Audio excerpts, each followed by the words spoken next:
A couple years ago, I was at work and I got a phone call, and it was my daughter, and it was on FaceTime, so I'm talking to her, and she says, "Mom, I've been in a little accident." So we rushed to the hospital and spend the day in there and, get home and, tend to her and all of that.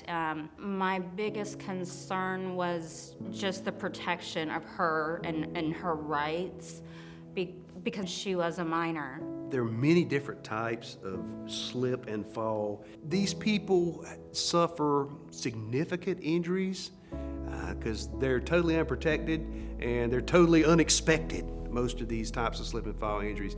And so when they're calling initially, they have suffered injuries. Sometimes they may still be in the hospital or they just got out of the hospital. They have a lot of anxiety. They're obviously emotional and they're frustrated and a lot of times angry with every type of injury client, but especially with those types of injury clients, people that have been injured in that manner. It's first and foremost, we've just got to be able to listen to them, let them know we truly understand about what they're going through. We may not be in pain, but we do feel your pain. The first thing that we do at our firm when we are talking with that injured person who's been involved in an accident is to try to lower their stress level. And you just have to let that person talk to you. You have to let them know first that you're there to listen, that you're there to understand. And then we talk about, okay, here is our plan. Here is how we're going to get you back to where you need to be. Here's how we're going to make sure you are reasonably compensated for everything you've gone through and everything you're still going to go through. And so we talk about that plan, we formulate that plan, then we put that plan in place and try to assure them that you can focus on doing what the doctor says, getting better, spending time with your family, getting back to work, and let us handle the rest of it.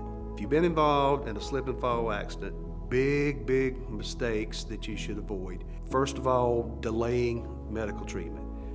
Go to the doctor, even if you think you're okay. And I'm not talking about trying to feign an injury, but go get checked out. If you go and you get a clean bill of health and everything's fine, that's okay. That's okay. That's peace of mind, if nothing else. Don't wait, because the longer you wait, that gap in treatment is going to come back to haunt you. The insurance company is going to use that as a tool against you. It happens all the time. Make sure that you get a copy of any incident report that is filled out.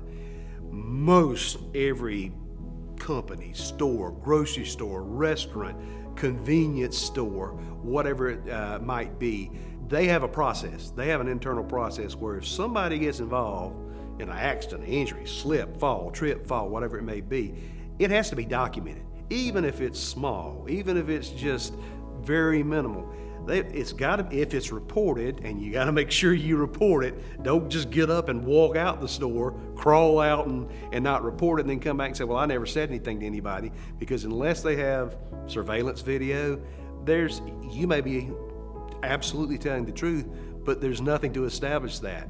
The next thing you need to be doing after you seek immediate medical attention is you need to be contacting an experienced personal injury attorney.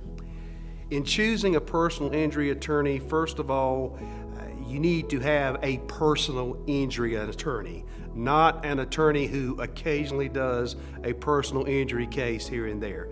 You need somebody who works exclusively, if not at least primarily, in that area of law. You need somebody who I believe is well respected, experienced obviously, but well respected in the community.